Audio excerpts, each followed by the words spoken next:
Hello everybody, welcome back to Denmark 101. Today I want to talk to you about candles and Danish hygge. So the concept of hygge, I think we've already probably covered. That's Danish coziness, warmth, that side of it. Now essential to that is the use of candles, Danish candles. Now when I first got here, I want to tell you a little story.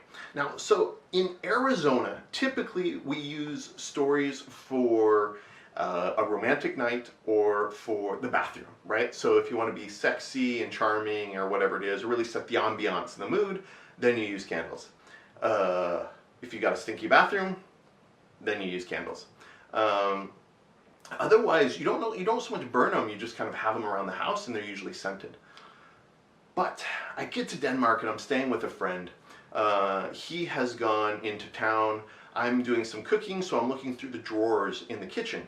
And I'm going through, trying to find where the pots and pans are. And this is when I first arrived here in Denmark. I open the bottom drawer and there's this drawer that's like this deep and this wide. And it's full of like 100 different candles of different sizes. And so I'm like, oh crap, well that's strange. And I'm thinking, okay, I'm trying to figure out Denmark. And I'm thinking, maybe he proposed recently, or maybe he's like really romantic. I mean, that's quite a hefty investment, all those candles. You know, like a real charmer. Or maybe, and this was 2011. So this was right after this famous Danish flood that hit Copenhagen. And so I'm thinking, well, maybe the power goes out quite a bit here. I don't know, like old power lines or something silly and goofy and American, right? I only later realized that no, that's not the case. Candles are just an intricate part of Danish culture. You have candles in bars, exposed flames. You have candles in nightclubs, and not candles in wine bars, candles in restaurants. You have candles at home. Basically, anywhere you can think of, the Danes will have exposed flame.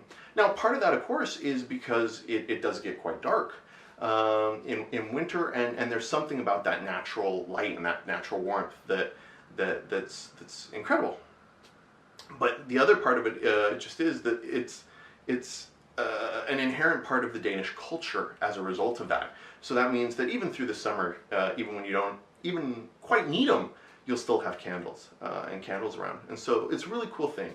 As an extension of that, one of the interesting quirks is how they respond to and treat scented candles. So coming from the Southwest, it's quite common, we have all of these incense, aromas, things along those lines that we use in the house.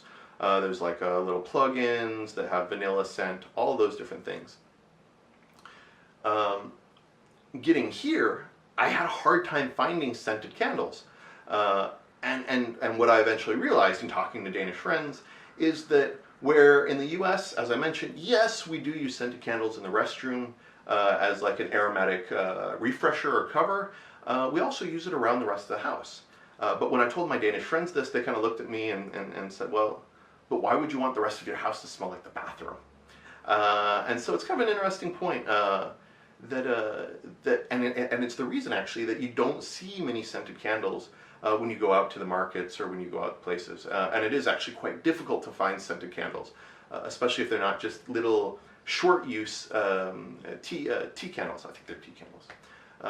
So anyway, that is the role of candles within Danish culture, and also a little heads up for people who aren't from Denmark about when and where to use scented candles. And for Danes who are wondering why when you go to your American friends' houses it smells like bathroom candles, there we have it.